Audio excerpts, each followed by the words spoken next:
आटपाडी तालुक्यातील बनपुरी गावातील संतापजनक घटना. बापाच्या मारहाणीत एका मुलीचा मृत्यू तर एक गंभीर. सांगली जिल्ह्यातील आटपाडी तालुक्यातील बनपुरी गावातून एक अत्यंत धक्कादायक आणि संतापजनक घटना समोर आली आहे. पोटच्या मुलींना मारहाण करून रात्रभर टांगून ठेवल्यानं 9 वर्षाच्या एका मुलीचा मृत्यू तर 11 वर्षाची मुलगी गंभीर झाल्यानं बापाची क्रूरता उघड झाली आहे. मिळालेल्या माहितीनुसार बनपुरी गावातील दादू हैबत यमगर या व्यक्तीने शेजारील व्यक्तीने चोरीचा आरोप केला म्हणून आपल्या 2 मुलीवर अमानुषपणे बेदम मारहाण करून रात्रभर टांगून ठेवली. रात्रभर त्या पाणी मागत होत्या आणि सोडवण्याची विनवणी करत असताना सुद्धा त्यांना न सोडता आई बाप तसेच झोपी गेले. काल घडलेली घटना तशी फार दुर्दैवी आहे. नेमकं त्या रात्री काय घडलं? त्या रात्री काय झालंय, पुऱ्याच्या बायशा 8-15 दिवस नाही, कुठं कुणाचं पेन आण, कुणाचं पैसे आण, कुणाच गावात जाऊन ते पैसे घेतल्यावर ना घड्याळ आणली, काय खायला आणलं, पाण्याच्या बाटल्या आणल्या. हे असं कोण कोण शेजारची भांडा येते तीच घे. भांडा आल्यावर ना ती लोक दारू पिऊन आलता, पुरी धरल्यात आणून. मग ती पैसे पण गावले त्यांच्यापाशी. 2000 होतं म्हण त्या बाईचं आणलेलं.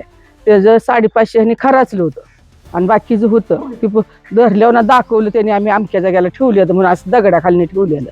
ती आणलं का तिचं दिलं. ती 550 बी लेकानं घातलं. दारू प्यायलेला होता फुल. आम्ही नव्हतो, रानात गेलतो. 6 वाजता ह्यांचं ही झालेलं. पुन्हा 7 वाजता त्यानं पुरी बांधून घातल्या घरात. बांधून घातल्या आणि आल्यावर ना काय म्हणला, आता हे आमचं व्हायचं लेकाचं तुम्ही झालं दारू पिऊन आल्यावर आधी 2 दिवस.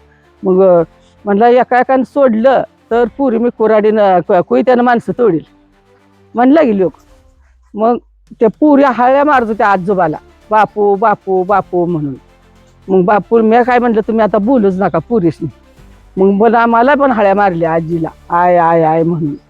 मग तर वरसून पण काय म्हणली, आता तू एवढी पुरी लुस्कानकी करते द्या, ती रोज नवऱ्याचं ऐकू का लेकाचं ऐकू का कुणाचं ऐकू. तुम्ही आता पुरीसनी पंचायती करायची नाही, बोलायचं नाही.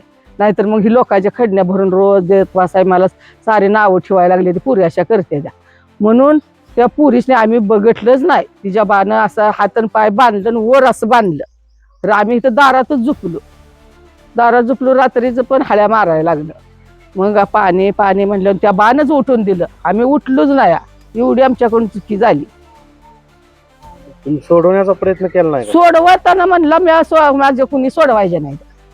एवढं झालं पेलेले निशात. ते पण तुमच्यावर सोडवताना काय हल्ला वगैरे त्यांनी केला? नाही नाही, आम्ही ती तसं म्हणतोय. आदली दिवशी 4 रोज भांडण झालं. बापल्या कायच्या अंगावर गेलतं म्हणताना आम्ही मग गेलो नाही. मी आज मालकाला म्हणलं, तुम्ही आता काय जाऊ नका, तुम्हाला दिसत नाही आणि हे काय तर अजून भांडण करेल.